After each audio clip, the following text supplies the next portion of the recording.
Hello students, welcome to account class. आज का हमारा टॉपिक है sinking fund method for the reduction of debentures. ये रिडक्शन ऑफ डिबेंचर का बहुत इम्पॉर्टेंट टॉपिक है। ये टॉपिक हर साल बोर्ड एग्ज़ाम में आता है। ये देखिए 2008, 9, 10, 11 कंटिन्यू ये हर साल बोर्ड एग्ज़ाम में आता है और ये इस चैप्टर का सबसे आसान टॉपिक है। पूरे 8 में से 8 मार्क्स बड़ी ही आसानी से इस क्वेश्चन में ले सकते हैं। तो इस टॉपिक को आज हम क्लियर करने की कोशिश करेंगे। कंपनी को जब फंड्स की ज़रूरत होती है तो कंपनी शेयर्स इशू करती है। अगर उसकी फाइनेंशियल नीड तब भी पूरी नहीं होती है तो कंपनी डिबेंचर्स इशू करती है। हम एज्यूम करते हैं कि कंपनी ने 50 लाख रुपीस के डिबेंचर्स इशू किए हैं। मींस कंपनी ने पब्लिक से 50 लाख रुपीस का लोन लिया है। लोन के अगर हम छोटे छोटे पार्ट्स कर दें तो वो डिबेंचर होता है। ये आप ऑलरेडी सीख चुके हैं और हमें पता है कि लोन हम किसी भी रूप में लें, एक फिक्स्ड टाइम के बाद, वो फिक्स टाइम 5 इयर्स हो सकता है, 10 इयर्स हो सकता है, कुछ भी हो सकता है। कंपनी को वो लोन पे करना पड़ता है और उसी को हम बोलते हैं रिडक्शन ऑफ डिबेंचर्स। और रिडक्शन ऑफ डिबेंचर्स के कई तरीके होते हैं, जिसमें से हम पहला तरीका करना सीख रहे हैं लंप सम पेमेंट मेथड। और लंप सम पेमेंट मेथड का ही एक तरीका है जिसमें हम लोग क्या करते हैं, एक फंड क्रिएट करते हैं डिबेंचर्स को रिडीम करने के लिए। अब लोन लेना तो आसान होता है, लेकिन फिक्स टाइम के बाद जब हम ये 50 लाख रुपीस पे करेंगे और इतनी बड़ी अमाउंट जुटाना कंपनी के लिए आसान बात नहीं है। और अगर कंपनी ये 50 लाख रुपीस अपनी वर्किंग कैपिटल में से निकाल कर यूज करेगी तो इससे कंपनी की ये रूटीन एक्टिविटीज पर नेगेटिव इम्पैक्ट पड़ेगा। और अगर कंपनी की रूटीन एक्टिविटीज ठीक से नहीं हो पाएगी तो कंपनी के प्रॉफिट्स पर नेगेटिव इम्पैक्ट पड़ेगा और इतना बड़ा रिस्क कंपनी नहीं ले सकती है। तो इसके लिए एक तरीका ढूंढा है कंपनी ने कि डिबेंचर्स को रिडीम करने के लिए हर साल जब तक डिबेंचर्स को रिडीम करने का टाइम नहीं आता है तब तक कंपनी अपने प्रॉफिट्स में से एक फिक्स्ड अमाउंट निकाल लेती है और उसको एक रिजर्व में डाल लेती है। अब आप कहोगे कि रिजर्व में तो हम पहले भी डालते थे। अगर हम out of capital debentures redeem करते हैं तो हम फेस वैल्यू का 25% डिबेंचर रिडक्शन रिजर्व का निर्माण करते थे। और अगर हम आउट ऑफ प्रॉफिट डिबेंचर्स को रिडीम करते थे तो हम डिबेंचर्स इशू का 100% हम लोग डिबेंचर रिडक्शन रिजर्व में डालते थे, क्योंकि कंपनीज एक्ट और सेबी की गाइडलाइंस ऐसा करने के लिए हमें कहती है। जो आज हम सिंकिंग फंड मेथड कर रहे हैं उसमें भी हम यही गाइडलाइन फॉलो करेंगे। सिंकिंग फंड मेथड को अगर कंपनी फॉलो करती है तो कोई रिस्क वाली बात नहीं होती है। Sinking fund method debentures redeem करने के लिए काफ़ी सेफ एंड सिक्योर माना जाता है। तो company profit and loss account में से एक फिक्स्ड अमाउंट निकाल लेगी हर साल और उस अमाउंट की हेल्प से एक रिजर्व का निर्माण करेगी जिसका नाम होगा डिबेंचर रिडक्शन फंड, या उसको हम सिंकिंग फंड भी बोल सकते हैं। अब आप कहोगे कि पहले तो हम डिबेंचर रिडक्शन रिजर्व का क्रिएशन करते थे, लेकिन यहाँ पे हम निर्माण करेंगे डिबेंचर रिडक्शन फंड का। ये दोनों सेम है, फर्क सिर्फ इतना होता है कि डिबेंचर रिडक्शन रिजर्व में पड़ा हुआ पैसा बिजनेस में ही है तो हम रिजर्व वर्ड यूज करेंगे, और अगर रिजर्व में पड़ा हुआ पैसा हम बिजनेस के बाहर किसी सिक्योरिटी में, किसी शेयर में, किसी डिबेंचर्स में इन्वेस्ट कर देते हैं तो रिजर्व की जगह हम फंड वर्ड यूज करेंगे, डिबेंचर रिडक्शन फंड। और इसी का दूसरा नाम होता है सिंकिंग फंड। सेबी कहती है कि आपको डिबेंचर रिडक्शन रिजर्व का निर्माण करना है तो यहाँ पर हम सेबी की गाइडलाइन को हम फॉलो कर रहे हैं, रिजर्व का हम निर्माण कर रहे हैं। फ़र्क सिर्फ इतना है कि रिजर्व में पड़े हुए पैसे को हम बिजनेस के बाहर इन्वेस्ट कर रहे हैं। अब बात आती है कि रिजर्व में पड़े हुए पैसे को हम बिजनेस के बाहर क्यों इन्वेस्ट करते हैं। अगर रिजर्व में पड़ा हुआ पैसा हमारे बिजनेस में ही हम रखते हैं तो बिजनेस में कई बार इमरजेंसी आ जाती है, तो उस इमरजेंसी में कंपनी वो पैसा यूज कर लेती है और जिस पर्पस के लिए हमने पैसे इकट्ठा करना शुरू किया था वो पर्पस हमारा फुलफिल नहीं हो पाता है। तो इसी से बचने के लिए कंपनी रिजर्व में पड़े हुए पैसे को बिजनेस के बाहर इन्वेस्ट कर देता है, ताकि जिस पर्पस के लिए रिजर्व का निर्माण किया जा रहा है उस पर्पस के लिए ही पैसा इस्तेमाल हो और बाद में डिवेंचर्स को रिडीम करने में कंपनी को कोई भी प्रॉब्लम ना हो।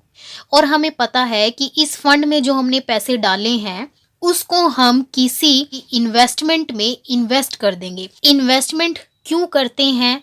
ताकि इस इन्वेस्टमेंट पर हमें थोड़ा बहुत प्रॉफिट या इंटरेस्ट मिलता रहे। से तो नियम कहता है कि जो भी प्रॉफिट और इनकम होती है उसको हमें प्रॉफिट एंड लॉस अकाउंट में डालना चाहिए, क्रेडिट की साइड। बट हम ये सारा प्रोसेस कर रहे हैं for the purpose of reduction of debentures. तो इसीलिए इन्वेस्टमेंट से जो भी हमें इनकम होगी हम उसको वापस से सिंकिंग फंड में डाल देंगे। जब तक डिबेंचर्स को रिडीम करने का टाइम नहीं आता है तब तक ये प्रोसेस कंपनी करती रहेगी, हर साल अमाउंट बचाती रहेगी, उसको सिंकिंग फंड में डालती रहेगी, फिर उसको बाहर इन्वेस्ट करती रहेगी, उस इन्वेस्टमेंट पर जो भी प्रॉफिट होगा उसको वापस से सिंकिंग फंड में डालती रहेगी। तो इस प्रोसेस को कंपनी तब तक करती रहेगी जब तक डिबेंचर्स को रिडीम करने की डेट नहीं आ जाती। इससे क्या होगा कि ये प्रोसेस फॉलो करने से कंपनी के फाइनेंशियल रिसोर्सेज पर कोई भी नेगेटिव इम्पैक्ट नहीं पड़ेगा। और जब डिबेंचर्स को रिडीम करने का टाइम आएगा तो कंपनी के पास इतना फंड, इतना फाइनेंस हो जाएगा कि कंपनी आराम से डिबेंचर्स को रिडीम कर पाएगी बाहर किसी से लोन लिए बिना। और जब भी डिबेंचर्स को रिडीम करने का टाइम आएगा कंपनी इस इन्वेस्टमेंट को सेल कर देगी। अब आप कहोगे कि पहले भी हम 15% डिबेंचर रिडक्शन इन्वेस्टमेंट में इन्वेस्ट करते थे। बिल्कुल सही, हम पहले भी करते थे, हम अब भी करेंगे। कंपनीज एक्ट कहती है कि आपको 15% इन्वेस्ट करना जरूरी है। आप ज्यादा भी इन्वेस्ट कर सकते हो। फर्क सिर्फ इतना है कि इसमें इन्वेस्टमेंट रिडक्शन से 1 साल पहले इन्वेस्ट किया जाता था, बट इसमें रिडक्शन का टाइम नहीं आता है। कंपनी हर साल इन्वेस्टमेंट करती रहेगी और वही सेम इन्वेस्टमेंट को सेल करने के बाद डिबेंचर होल्डर को पेमेंट कर दिया जाएगा। और डिबेंचर रिडक्शन फंड में जो पैसा पड़ा हुआ है लास्ट में हम लोग क्या करते थे, उसको हम जनरल रिजर्व में डालते थे और वही सेम प्रोसेस हम यहाँ पे भी करेंगे। अगर हम इसको देखें, इसमें से काफ़ी सारी चीज़ें हम ऑलरेडी सीख चुके हैं, बस 2-3 चीज़ें जो नई हैं वो हमें यहाँ पर सीखना है। अब इसी सारे प्रोसेस को हम लोग एक क्वेश्चन की हेल्प से क्लियर करने की कोशिश करेंगे ताकि आपको अच्छे से समझ में आ जाए कि कंपनी इसको सेफ क्यों मानती है और कंपनी इसको इस्तेमाल क्यों करती है डिबेंचर्स को रिडीम करने के लिए। इलुस्ट्रेशन नंबर 11 कर लेते हैं। On 1 April 2007 Apollo limited issued 2012% debentures of 100 each repayable at par at the end of 3 years। तो 1 अप्रैल 2007 को एक कंपनी है जिसका नाम है अपोलो लिमिटेड, वो 2012% डिबेंचर्स इशू करती है जिसकी फेस वैल्यू है 100 रुपये और वो डिबेंचर्स रीपे किए जाएंगे एट पर में। कब रीपे किए जाएंगे? Eight the end of 3 years। तो 2007 में अगर डिवेंचर्स इशू किए हैं तो 3 साल के बाद मतलब 31 मार्च 2010 में ये डिवेंचर्स रिडीम किए जाएंगे, रीपे किए जाएंगे। It has been decided to set up a sinking fund for the purpose of their reduction. तो डिवेंचर्स को रिडीम करने के लिए कंपनी ने डिसाइड किया है कि एक सिंकिंग फंड का वो निर्माण करेगी। The investment are expected to earn interest of 4% per annum. Sinking fund fund word तभी यूज किया जाता है अगर कंपनी रिजर्व में पड़े हुए पैसों को बिजनेस के बाहर किन्हीं सिक्योरिटीज में इन्वेस्ट करती है, तभी फंड वर्ड यूज किया जाता है। इसलिए कंपनी जो इन्वेस्टमेंट कर रही है उस इन्वेस्टमेंट पर 4% पर एनम इंटरेस्ट मिलेगा। The sinking fund table shows that rupees 0.320348 invested each year amounts to rupees 1 at the rate of 4% per annum in 3 years. Sinking fund table ये बताती है कि अगर 3 सालों तक 32 पैसे, ये जो अमाउंट है ये पैसों में है, तो 32 पैसे अगर इन्वेस्ट करे और उस पर 4% पर एनम के हिसाब से अगर इंटरेस्ट मिले तो 3 सालों में वो 1 रुपया बन जाएगा। तो कंपनी को कितने रुपए चाहिए 3 साल के बाद? कंपनी को चाहिए 2000 गुना 100, 2 लाख रुपए। इस अमाउंट को हम 2 लाख रुपयों से मल्टीप्लाई कर देंगे और हमारी वो अमाउंट निकल आएगी जो हमें हर साल इन्वेस्ट करना है। इन्वेस्टमेंट्स वर सोल्ड एट पर ऑन 31 मार्च 2010। तो 3 साल के बाद रिडक्शन की जो तारीख है वो है 31 मार्च 2010। इन्वेस्टमेंट को एट पर सोल्ड कर दिया जाएगा and the debentures were paid off, और डिबेंचर्स को पे कर दिया जाएगा। Pass journal entries and prepare necessary accounts. हमें जर्नल एंट्री पास करनी है और लेजर अकाउंट्स बनाने हैं। Entries relating to interest on debentures may be ignored. 12% debentures है तो डिबेंचर्स के ऊपर इंटरेस्ट होगा 12%। तो ये डिबेंचर्स के ऊपर जो इंटरेस्ट पे करना है डिबेंचर होल्डर्स को, इसकी एंट्रीज हमें नहीं करनी है। तो इस क्वेश्चन में हम सिर्फ जर्नल एंट्रीज करेंगे, क्योंकि एग्जाम में जो 8 नंबर का क्वेश्चन आपसे पूछा जाएगा उसमें सिर्फ जर्नल एंट्रीज की हेल्प से आपको ये मेथड एक्सप्लेन करना है। तो अगर मैं इसमें अकाउंट्स बनाना भी आपको सिखाऊंगी तो ये वीडियो बहुत लंबी हो जाएगी। तो इस वीडियो में हम सिर्फ जर्नल एंट्रीज तक ही सीखेंगे। तो सबसे पहले हम जर्नल एंट्री करेंगे डिबेंचर्स को इशू करने की। 2000 डिबेंचर्स इशू की हैं और उसकी फेस वैल्यू है 100 रुपये। कब इशू की हैं? 1 अप्रैल 2007।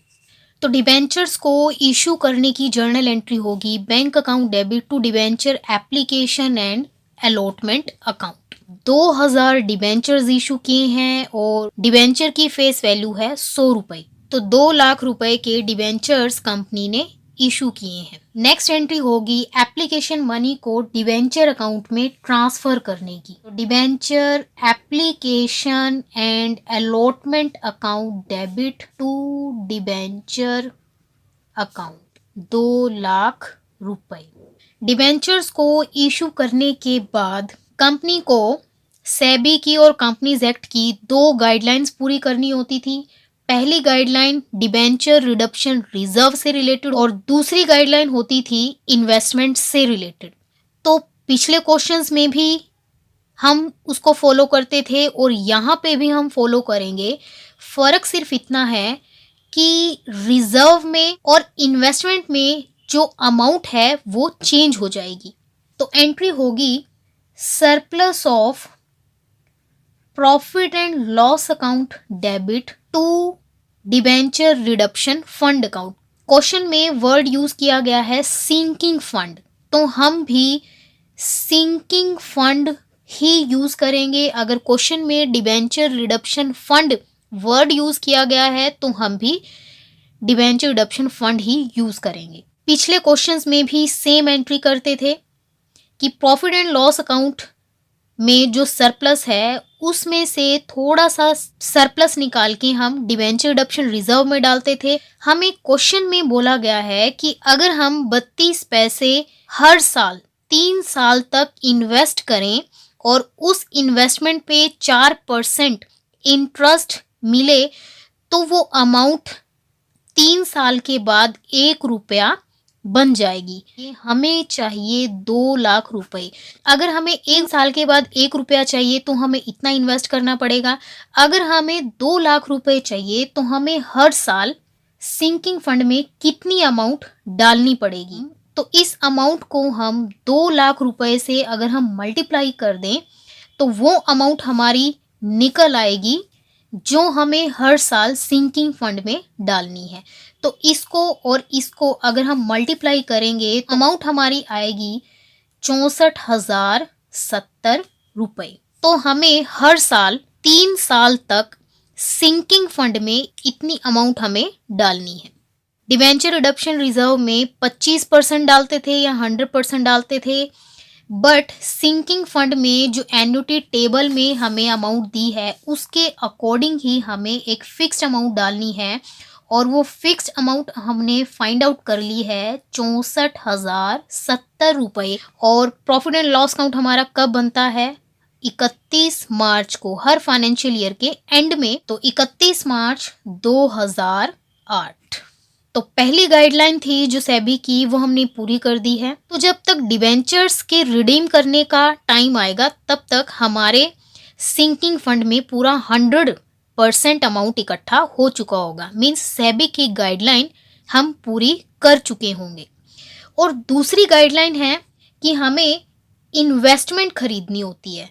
जर्नल एंट्री बिल्कुल सेम होगी जो हम पिछले वीडियोस में करते आए हैं। वहाँ पे हम लोग डिबेंचर रिडम्पशन रिजर्व क्रिएट करते थे, तो हमारी इन्वेस्टमेंट का नाम होता था डिबेंचर रिडम्पशन इन्वेस्टमेंट। और यहाँ पर हम सिंकिंग फंड का निर्माण कर रहे हैं, तो हमारी इन्वेस्टमेंट का नाम भी इसी के अकॉर्डिंग चेंज हो जाएगा, sinking fund investment account debit. और इन्वेस्टमेंट परचेज करने से हमारा बैंक अकाउंट रिड्यूस हो जाएगा, तो इसीलिए टू बैंक अकाउंट। तो सिंकिंग फंड में जो अमाउंट हमने डाली है वही हमने बिजनेस के बाहर इन्वेस्ट कर दी है। तो यहाँ तक जो 4 एंट्रीज हैं ये आपको पहले भी आती थी, और अब भी जो नया टॉपिक हम लोग कर रहे हैं उसमें कोई चेंज नहीं है। फ़र्क सिर्फ और सिर्फ इस अमाउंट का है। ये अमाउंट आपको निकालनी है with the help of annuity table जो आपको क्वेश्चन में दी होगी। नेक्स्ट ईयर में 31 मार्च 2009 हमें पता है कि हर साल हमें प्रॉफिट एंड लॉस अकाउंट से एक फिक्स्ड अमाउंट सरप्लस निकालनी है और उसको सिंकिंग फंड में डालना है। वही सेम स्टेप हम नेक्स्ट ईयर में भी करेंगे। Surplus of statement of profit and loss account debit to sinking fund account. और अमाउंट हमें पता है, सेम अमाउंट हम हर साल सिंकिंग फंड में डालेंगे। लास्ट ईयर मतलब 1 साल पहले हमने जो सिंकिंग फंड इन्वेस्टमेंट परचेज करी थी, क्वेश्चन में हमें बोला गया है कि इस इन्वेस्टमेंट पर हमें 4% का इंटरेस्ट मिलेगा, और उस इंटरेस्ट को मिला के हमारे पूरे 2 लाख रुपए हो जाएंगे। तो हम कैलकुलेट कर लेते हैं कि 1 साल के बाद हमने जो ये पैसे इन्वेस्ट किए थे इसके ऊपर हमें कितना इंटरेस्ट मिलेगा। लास्ट ईयर 64,070 रुपये इन्वेस्ट किया था, और इसके ऊपर इंटरेस्ट कंपनी को रिसीव होगा 4%। तो अगर हम इसका 4% निकालते हैं तो हमारी अमाउंट आएगी 2,563। और ये जो इंटरेस्ट है ये इंटरेस्ट कंपनी के लिए इनकम है। को पता है कि इनकम को हम हमेशा क्रेडिट करते हैं। तो इंटरेस्ट हमें रिसीव होगा तो debit what comes in bank account हमारा इंक्रीज हो जाएगा, और इंटरेस्ट हमारे लिए इनकम है और हर इनकम को हम क्रेडिट करते हैं। तो to interest on sinking fund investment account, और अमाउंट हमने निकाली है 2,563 रुपये।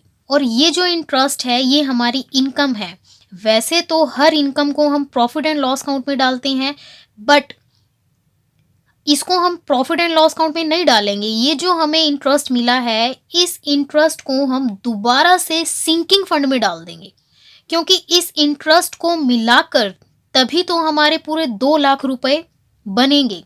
तो अगर हम इस इंटरेस्ट को वापस से सिंकिंग फंड में डालेंगे तो क्या जर्नल एंट्री होगी? इंटरेस्ट यहाँ पर क्रेडिट है तो इंटरेस्ट हो जाएगा हमारा debit. Interest on sinking fund investment account debit, इसको हम कहाँ डालेंगे?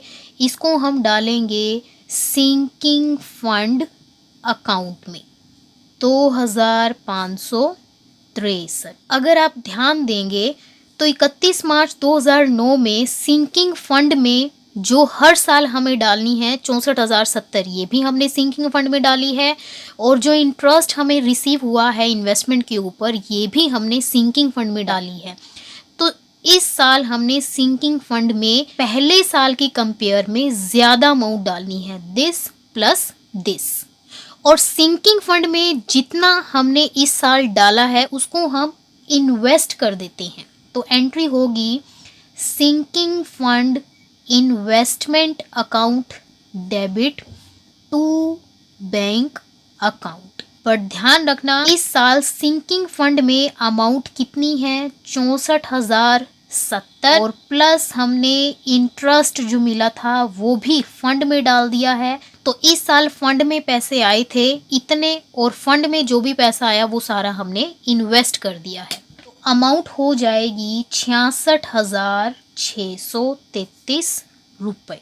तो फर्स्ट ईयर में हमने 2 एंट्री करी सिंकिंग फंड में सरप्लस डालने की और इन्वेस्टमेंट करने की। अगले साल हमें 4 एंट्री करनी है, 2 एंट्री तो वही रिपीट होंगी और 2 एंट्री होंगी इंटरेस्ट की। पहली एंट्री इंटरेस्ट रिसीव करने की और दूसरी एंट्री होगी उस इंटरेस्ट को सिंकिंग फंड में डालने की। अगला साल आ गया है 31 मार्च 2010, और ये वही तारीख है जिस तारीख पे हमें डिबेंचर्स को रिडीम करना है। जो फिक्स्ड अमाउंट हमने डिसाइड की है हर साल सिंकिंग फंड में डालने की 64,070, 2 साल तो हम डाल चुके हैं, तीसरे साल भी हम डालेंगे, क्योंकि जब हम 3 साल तक डालेंगे तब जाकर वो 2 लाख रुपए बनेंगी।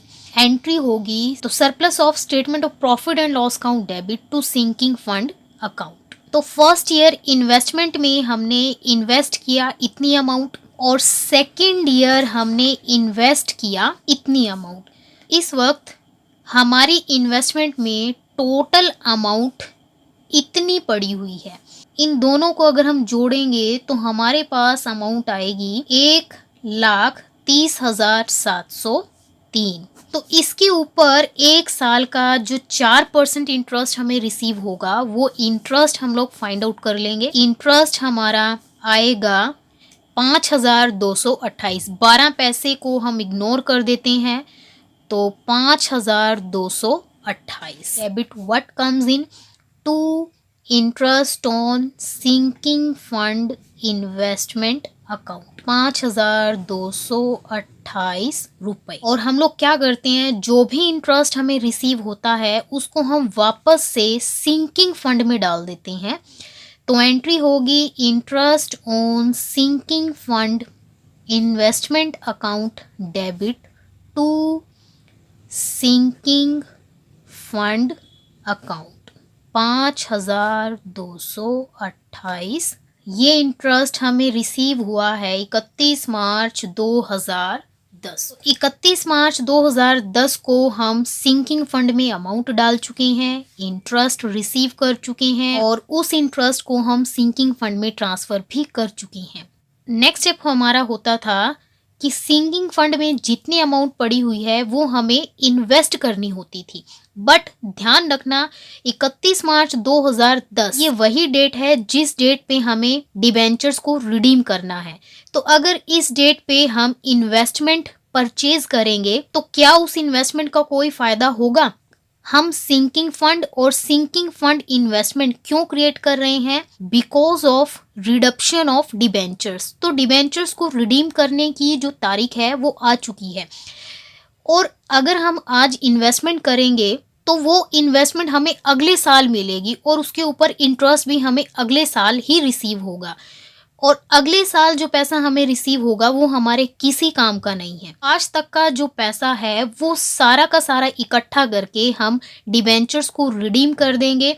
हम कोई नई इन्वेस्टमेंट परचेज नहीं करेंगे। इन शॉर्ट, जिस साल डिबेंचर्स रिडीम होते हैं उस साल हम कोई नई इन्वेस्टमेंट परचेज नहीं करते हैं, बल्कि पिछले 2 सालों में भी जो हमने इन्वेस्टमेंट परचेज करी है उस इन्वेस्टमेंट को भी हम सेल कर देंगे और पैसे रिसीव कर लेंगे, ताकि उन पैसों से हम डिबेंचर्स को रिडीम कर सकें। और 2 साल हमने इन्वेस्ट किया है, दोनों का पैसा टोटल होके हो गया है इतना रुपया। मार्केट में अगर रिसेशन का टाइम है तो हो सकता है कि हमें ये इन्वेस्टमेंट कम पे सेल करनी पड़ी हो, और अगर मार्केट में बूम पीरियड चल रहा है तो हो सकता है ये इन्वेस्टमेंट हमने ज़्यादा प्राइस पे सेल की हो। तो क्वेश्चन में हमें दिया होगा कि इन्वेस्टमेंट हमने एट पर बेची है, कम पर बेची है या फिर ज़्यादा पर बेची है, और उसी हिसाब से हम इन्वेस्टमेंट को सेल करेंगे। क्वेश्चन में हमें दिया गया है कि इस इन्वेस्टमेंट को एट पर बेचा गया है, मतलब जितना इन्वेस्टमेंट में पैसा है सेल करके हमें उतना ही पैसा मिला है। तो इन्वेस्टमेंट को अगर हम सेल करेंगे तो एंट्री होगी debit what comes in, sale करके हमारे पास पैसा आएगा तो bank account debit to sinking fund investment account. Investment को सेल करके हमें रिसीव होगा 1,30,703 रुपये। अब आप कहोगे कि डिबेंचर्स को रिडीम करने के लिए तो हमें 2 लाख रुपए चाहिए और हमारे पास है सिर्फ 1,30,703 रुपये। नहीं, एन्युटी टेबल जो हमें दी गई है अगर हम उसको यूज़ करते हैं तो हमारे पास पूरे 2 लाख रुपए ही इकट्ठा हो गए हैं 31 मार्च 2010 की डेट में। फर्स्ट ईयर में जो पैसे हमने डाले फंड में वो हमने इन्वेस्ट कर दिया। सेकेंड ईयर में जो हमने पैसे फंड में डाले वो भी हमने इन्वेस्ट कर दिया। लेकिन जो थर्ड ईयर में हमने सिंकिंग फंड में डाले वो भी तो हमारे पास पैसे हैं, सिर्फ हमने उसको बाहर इन्वेस्ट नहीं किया है। तो 64,070 रुपये हमने फंड में हर साल की तरह तीसरे साल भी डाला, और जो इस इन्वेस्टमेंट पर इंटरेस्ट रिसीव हुआ है वो भी पैसा हमने फंड में डाल दिया था। तो पहले साल, दूसरे साल और तीसरे साल, इन तीनों सालों की अमाउंट को अगर हम जोड़ेंगे तो इसको जोड़ के हमारे पास बनेंगे पूरे 2 लाख रुपए। अगर हम डिबेंचर्स को रिडीम करने के लिए सिंकिंग फंड मेथड का इस्तेमाल करते हैं तो हमारे पास इस तरह से बिल्कुल सेफ तरीके से पूरी की पूरी अमाउंट हमारे पास इकट्ठा हो जाती है। कंपनी को अपनी तरफ से अलग से कोई पैसे नहीं रखने पड़ेंगे डिबेंचर्स को रिडीम करने के लिए, ना ही कंपनी को अलग से कोई लोन लेना पड़ेगा और ना ही कंपनी को अपनी वर्किंग कैपिटल को डिस्टर्ब करना पड़ेगा। इसीलिए सिंकिंग फंड मेथड जो है वो काफ़ी सेफ एंड सिक्योर माना जाता है डिबेंचर्स को रिडीम करने के लिए। तो अब हमारे पास डिबेंचर्स को रिडीम करने के लिए पूरे 2 लाख रुपए है। अब हम आराम से डिबेंचर्स को रिडीम कर सकते हैं। Debenture account debit to debenture holder account, और डिबेंचर होल्डर को हमें देने हैं पूरे 2 लाख रुपए। नेक्स्ट एंट्री होगी डिबेंचर होल्डर्स को पेमेंट करने की। Debenture holder account debit to bank account 2 lakh रुपए। पिछले सभी वीडियो में हमने लास्ट एंट्री में क्या किया था, डिबेंचर रिडक्शन रिजर्व में जो भी अमाउंट होती थी उसको हम डालते थे जनरल रिजर्व में। सिंकिंग फंड में भी यही सेम स्टेप हम लोग करेंगे, बस डिबेंचर रिडक्शन रिजर्व की जगह हो जाएगा सिंकिंग फंड। तो सिंकिंग फंड में जितनी अमाउंट इकट्ठा हो गई है उसको हम डालेंगे जनरल रिजर्व में, और सिंकिंग फंड में पूरे 2 लाख रुपया इकट्ठा हो गया है। तो सिंकिंग फंड मेथड में हम आउट ऑफ प्रॉफिट हम लोग डिबेंचर्स को रिडीम कर रहे हैं, जिसमें हम रिजर्व बनाते हैं 100%। तो सेबी की जो गाइडलाइन है वो हम यहाँ पे पूरी कर रहे हैं। लास्ट एंट्री होगी sinking fund account debit to general reserve account 2 lakh रुपए। तो जो भी सिंकिंग फंड में हमने अभी तक किया है, बुक में उन सारे स्टेप्स को आपको पॉइंट्स में बहुत अच्छे से समझाया गया है। फर्स्ट पॉइंट, क्वेश्चन में हमें कैन्युटी टेबल दी जाएगी जिसकी हेल्प से हम वो अमाउंट निकाल लेंगे जो हमें हर साल सिंकिंग फंड में ट्रांसफ़र करनी है। सेकेंड पॉइंट, जो भी सिंकिंग फंड में हम हर साल अमाउंट डालेंगे उसको हम व्यवसाय से बाहर इन्वेस्ट करेंगे, क्योंकि अगर हम उसको व्यवसाय में ही रखेंगे तो कंपनी उसको किसी इमरजेंसी में यूज़ कर लेगी, तो इसको बिजनेस के बाहर इन्वेस्ट किया जाएगा। थर्ड पॉइंट है, जो भी इस इन्वेस्टमेंट पर इंटरेस्ट मिलेगा उस इंटरेस्ट को भी वापस इन्वेस्टमेंट में ही इन्वेस्ट कर दिया जाएगा। फोर्थ पॉइंट है, यही प्रोसेस सिंकिंग फंड में डालने का और फिर उसको इन्वेस्ट करने का, उसके ऊपर इंटरेस्ट रिसीव करने का और उस इंटरेस्ट को वापस से इन्वेस्ट करने का, यही प्रोसेस हम लोग बार बार रिपीट करेंगे। उसको हम तब तक रिपीट करेंगे जब तक रिडक्शन की डेट नहीं आ जाती, और यही प्रोसेस हम जिस साल डिबेंचर्स को रिडीम किया जाएगा उस साल भी रिपीट करेंगे। फ़र्क सिर्फ इतना होगा कि हम उस साल इन्वेस्टमेंट को परचेज नहीं करेंगे बल्कि इन्वेस्टमेंट को सेल कर देंगे। नेक्स्ट पॉइंट है, at the end of period sinking fund में इतनी राशि इकट्ठा हो जाती है जितना कि डिबेंचर्स को रिडीम करने के लिए हमें चाहिए। नेक्स्ट पॉइंट, लास्ट ईयर जब डिबेंचर्स को रिडीम करने की डेट होगी, कंपनी इन्वेस्टमेंट को बेच देगी। इन्वेस्टमेंट को 3 तरीके से बेचा जा सकता है, एट पर, एट लॉस और एट प्रॉफिट। तो अगर इन्वेस्टमेंट को प्रॉफिट में बेचा जाता है तो इन्वेस्टमेंट को बेचने से जो भी प्रॉफिट होगा उस प्रॉफिट को भी हम सिंकिंग फंड में डाल देंगे। देन इन्वेस्टमेंट को सेल करने से जो भी पैसा कंपनी के पास आएगा उससे डिवेंचर्स को रिडीम कर दिया जाएगा, और एट द लास्ट जो भी सिंकिंग फंड में अमाउंट इकट्ठी हो गई है उसको हम जनरल रिजर्व में डालेंगे, और अगर इन्वेस्टमेंट को बेचने से प्रॉफिट होता है उस प्रॉफिट को हम कैपिटल रिजर्व में ट्रांसफ़र कर देंगे। तो अगर इसको आप ध्यान से करते हैं तो आप देखोगे कि 50% एंट्रीज वही हैं जो हम अब तक 7 वीडियोस में करते आए हैं, बस थोड़ा सा चेंज है। तो अगर आप इस वीडियो को 2-3 बार ध्यान से अगर देखेंगे तो आपको बाकी का 50% भी आसानी से समझ आ जाएगा और आप 8 नंबर का क्वेश्चन आराम से बोर्ड एग्ज़ाम में अटेम्प्ट कर पाएंगे।